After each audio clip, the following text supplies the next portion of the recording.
국내 최고의 취업 멘토들이 들려주는 취업 이야기 잡 멘토링 시간입니다. 네, 이 시간은요. 커리어 멘토스의 대표이자 한 번에 찾아가는 취업 로드맨의 저자인 신상진 대표 나오셨습니다. 반갑습니다. 어서 오세요. 네. 자, 지난 한 주간 어떻게 보내셨나요? 요즘 휴가 기간인데 뭐 계획은 없으신가요? 예, 저도 지난주 휴가를 다녀왔습니다. 다녀오셨어요? 네. 저기 충청권 다녀왔습니다. 네. 재밌으셨어요? 이게 지쳐 보이시는데요? 마음은 굉장히 재미있게 갔다 왔는데 네. 육체는 조금 피곤한 것 같습니다. 네, 마음이 충전이 되면 좋죠. 자연이 네. 또 우리한테 또 멘토 역할을 해줄 수 있잖아요. 네, 맞습니다. 네. 저희가 지난 시간에요. 진로 설계의 중요성과 함께 이 진로 설계를 잘할 수 있는 방법 3가지 단계로 좀 짚어봤는데 첫 번째 단계로 흥미적성, 성격 등의 개인 특성을 잘 파악해야 된다는 내용까지 함께 했었죠. 그렇습니다. 네. 진로 설계 두 번째 단계는 그 직업 탐구 활동이라고 말씀하셨죠? 네, 설명 좀 해주시죠. 예, 그렇습니다. 첫 번째로 자신의 흥미와 적성에 대해서 파악이 됐으면요.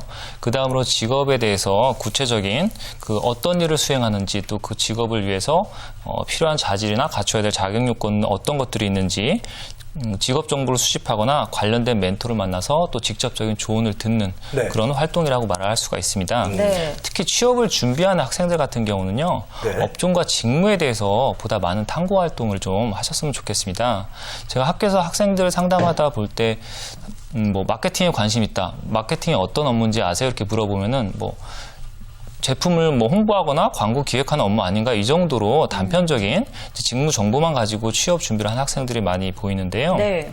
실질적으로 본인 진로나 취업을 위해서는 정확한 어떤 직무의 특성을 알 수 있을 때 본인이 취업 준비에도 좀 더 그 적극적인 답변과 그런 그 준비 활동을 할 수 있기 때문에 직업 활동을 좀 더 구체적으로 업종과 직무의 특성이 어떤지 찾아가는 활동을 꼭 좀 했으면 좋겠습니다. 네, 알겠습니다. 또 생각을 해보고 또 말씀을 들어보니 흥미와 적성 또 직업 탐구 활동까지 내 진로를 선택하기 위해서 가장 중요한 일 중에 하나가 바로 여러 가지 경험들을 잘 살리는 게 아닌가라는 생각이 들거든요. 예, 맞습니다. 네.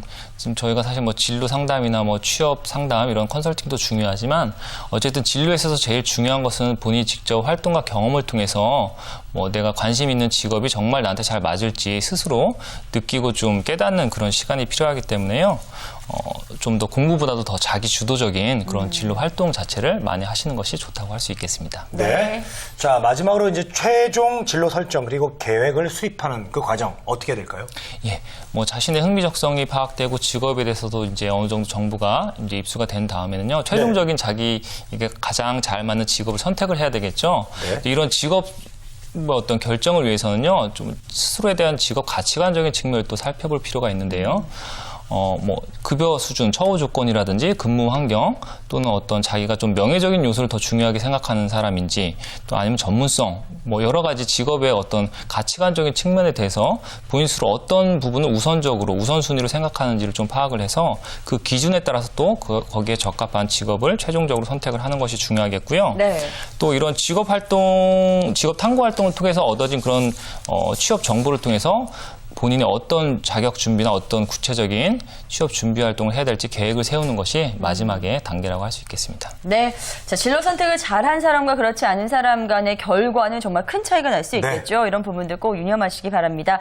자, 오늘 주제와 관련해서 이 청년 멘티들에게 꼭 하고 싶은 말씀이 있다면, 예, 어떤 말씀이 있는지요? 제가 일만 시간의 법칙이라는 것을 좀 말씀드리고 싶은데요. 저희가 하루에 3시간씩 뭐 꾸준히 할 때 10년 동안 한 10년 정도는 뭔가 한 가지에 꾸준히 투자를 했을 때 전문가가 될 수 있다는 그런 법칙인데요. 자신에게 잘 맞는 최적의 직업이나 진로를 아무리 찾았다고 하더라도 거기에 걸맞는 끊임없는 노력과 그죠 일관된 어떤 직업 정신을 가지고 투신하지 않는 이상은 뭐 성취를 하기가 어렵다고 할 수 있겠죠. 그래서 꼭 청년분들도 최적의 진로가 수립이 되었으면 그 다음부터는 정말로 본인 자신에 대해서 끊임없는 노력을 잊지 않도록 좀 해주셨으면 좋겠습니다. 네, 알겠습니다. 자, 그럼 신상진 멘토께서 준비해 오신 오늘의 또 새로운 주제 우선 화면 통해서 만나보시겠습니다. IT 전자 분야 집중 분석이라고 나왔습니다. 네. 네. 자, 여러 가지 분야 중에 IT 분야를 선택한 이유가 있으세요? 예. 올 초에 미국에서 한 보고서가 나왔는데요. 네. 애플의 앱스토어가 오픈된 후로 최근 4년 동안 새롭게 창출된 일자리가 46만 개라는 그런 보고서가 미국에서 나왔다고 합니다. 굉장하죠. 우리나라도 지금 거의 뭐 지난 2년 동안 스마트폰이 엄청 보급이 급속도로 이루어졌는데요. 기존에 저희 핸드폰 단말기는 굉장히 어떤 하드웨어 위주의 그런 제품이었지만 이제 거의 개인용 컴퓨터라고 할 수 있는 스마트폰 보급이 굉장히 활성화되면서 이제는 새로운 소프트웨어나 새로운 콘텐츠에 대한 그런 영역이 부각될 것으로 보입니다. 그렇기 때문에 이러한 것들이 또 청년들의 새로운 일자리 창출에도 많은 기여를 하게 될 것으로 기대가 되고 있는데요. 사실 IT 분야는 우리가 기술적으로는 제품을 많이 이용하니까 잘 알 것 같지만 사실은 사업적인 내용이 굉장히 기술 위주의 그런 사업 부분이 많이 있기 때문에 실제로 청년 취업 준비생들의 경우 어떤 그 업종이나 사업 내용에 대해서 구체적인 부분을 모르는 경우가 많습니다.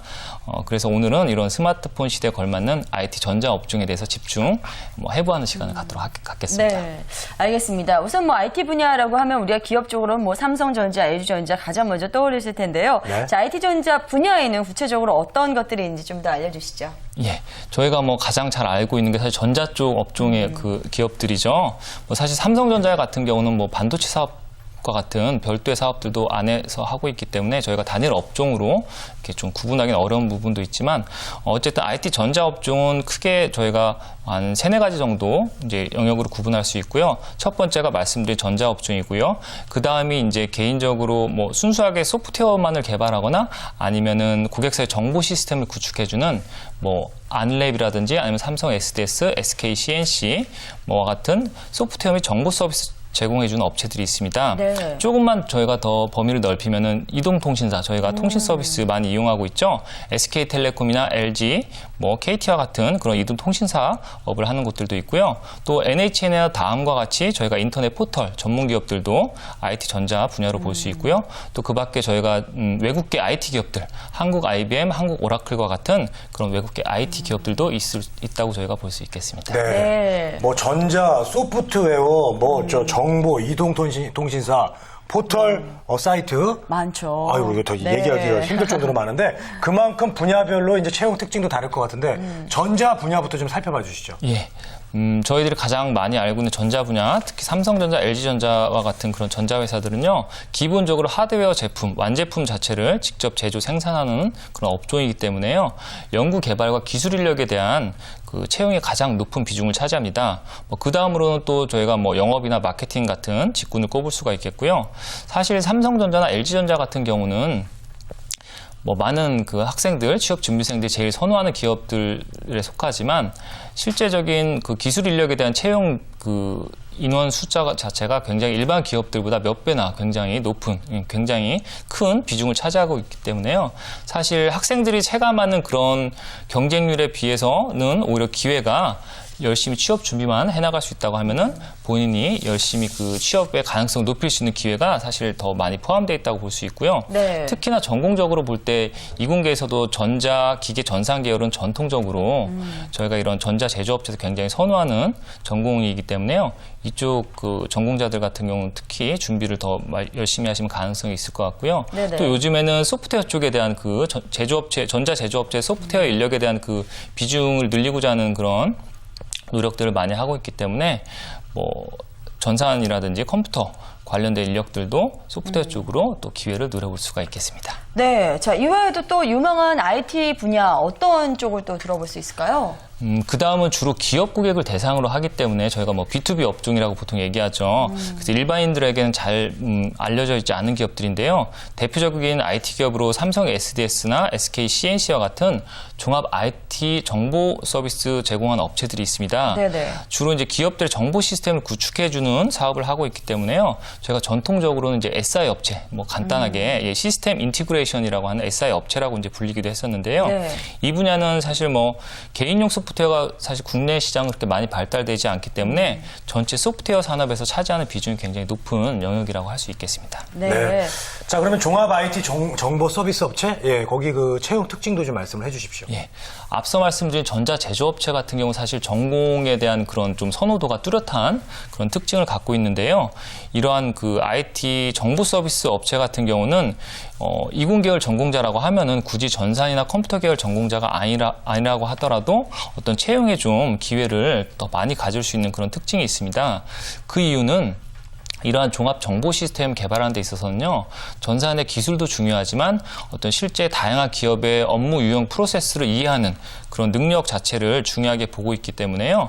실제로 대형 IT 정보 시스템 업체들 같은 경우는 이공 계열 다양한 전공자들을 채용을 해서 사내에서 자체적으로 전산 기술 교육을 또 탄탄하게 양성을 시켜서 그 다음에 어떤 IT 전문가로 양성하는 그런 과정이 잘 구축이 되어 있습니다. 네. 그렇기 때문에 혹시라도 이공 계열 학생들 같은 경우는 굳이 내가 전산 전공을 안 했다 하더라도 내가 평소에 논리적이고 분석적인 성향이다. 네. 또 그리고 컴퓨터와 어떤 소프트웨어에 대한 관심이 높다. 뭐 그런 것과 관련된 뭐 활동을 해왔다 할 때는 적극적으로 한번 도전해 보셔도 좋겠습니다. 네, 또 IT 쪽에서 저희가 앞서서 이야기했듯이 스마트폰 쪽을 우리가 살펴보지 않을 수 없는데요. 이게 또 이동통신 쪽이잖아요. 그러면은 그쪽은 아무래도 기술보다는 마케팅 쪽으로 좀 더 중점적으로 살펴봐야 되지 않을까라는 생각도 한편 들거든요. 예, 맞습니다. 네. 아주 예리하신데요. 뭐 이동통신 사업은 뭐 어쨌든 통신 서비스 사업이라고 저희가 볼 수가 있죠. 그렇기 네. 때문에 또 거기에다가 제한된 사업자들 간의 어떤 경쟁이 굉장히 통신 서비스 경쟁이 치열하기 때문에요. 무엇보다 마케팅 영업 직군의 중요성이 강조가 되고요. 네. 뭐 하루에도 수만 명의 고객자가 가입되거나 이탈되는 현상들이 발생되고 있기 때문에 굉장히 치열한 시장입니다. 그래서 이동통신 쪽에 관심이 많은 학생들 같은 경우 다른 업종보다 더 통신 시장의 어떤 뭐 트렌드적인 부분들, 역동적이고 그런 변화무쌍한 트렌드적인 거에 대한 어떤 본인 적응력, 그런 자질이 기본적으로 요구된다고 할 수 있겠습니다. 네. 네. 자, 이동통신 사업 분야의 경우 이제 역동적이고 도전적인 성향이 이제 중요하다고 말씀을 해주셨습니다. 네. 자, 이쪽 분야를 준비한 우리 구직자분들 어떤 부분을 강조하면서 준비할까요? 예, 말씀드린 것처럼 도전적이고 역동적인 그런 뭐 역량을 요구하고 있기 때문에요. 이 통사 특히나 뭐 마케팅 영업 쪽에 그 생각을 하는 친구들 같은 경우는 평소에 학교 생활 너무 공부에만 뭐 모든 것을 투자하지 마시고 공모전이나 동아리, 서포터즈 등 다양한 활동과 경험을 좀 쌓으면서 본인만의 좀 자신의 끼와 색깔을 좀 드러낼 수 있는 그런 준비를 철저히 하실 필요가 있습니다. 뭐 최근 들어서 스마트폰 시장에 또 뭐 4세대 통신과 뭐 그런 새로운 그 통신 서비스 도입으로 새로운 또 가입자들을 유치할 수 있는 그런 뭐 여력도 조성되고 있기 때문에요. 특히나 이 통사를 희망하는 취업 준비생들의 경우 어떤 시장의 흐름에 대해서 또 간과하지 않고 좀 항상 좀 파악할 수 있는 그런 관심의 끈을 놓지 마시기를 바라겠습니다. 네. 자, 지금 신상진 멘토와 함께 IT 전자 분야를 집중적으로 분석해 보고 있습니다. 또 이쪽 하면은 NHN이나 다음처럼 인터넷 포털 기업들 참 많은 인기를 끌고 있는데요. 안 살펴볼 수가 없겠죠? 최근 동향이나 채용 특징은 어떤가요? 예. 불과 또 2, 3년 전부터 저희가 그 외국 계열, 외국 다국적 기업의 그런 SNS 그런 서비스를 많이 이용하고 있죠. 그래서 뭐 네이버, 다음과 같은 국내파 인터넷 포털 업체들에게도 또 다른 경쟁 구도가 지금 생겨나고 있는 상황인데요. 네. 특히나 요즘에 국민 절반 이상이 스마트폰을 보유하게 되면서 기존의 그냥 PC 개발의 인터넷 환경보다 모바일 환경의 앱과 콘텐츠 시장이 급속도로 성장을 하고 있는 지금 그런 상황입니다. 그래서 향후에는 스마트폰 앱 개발자 또는 스마트폰 앱 기획자 등 앱 전문가들에 대한 양성과 수요가 크게 늘어날 것으로 저희가 예측이 되고 있고요. 스마트폰의 경우 뭐 개별적인 모든 개인마다 갖고 있는 기기이기 때문에 개인 어떤 고유의 단말기에 따른 개인 취향에 맞는 그런 맞춤형 서비스가 가능하다는 점을 최대한 좀 활용할 수 있는 또 그런 능력을 갖고 있는 개발자나 기획자분들이 경쟁력을 갖출 수 있을 것으로 기대됩니다. 네. 또한 기존에 저희 방송 미디어와 인터넷 미디어가 구분이 좀 뚜렷했었는데 지금 계속 융합되고 있는 추세죠.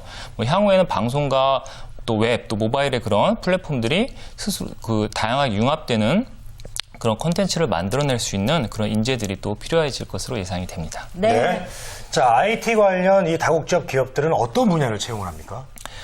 한국 IBM, 한국 오라클처럼 앞서 말씀드린 그런 외국계 IT 기업들은 한국 시장에서 다양한 제품군의 그런 서버와 솔루션을 공급하고 있습니다.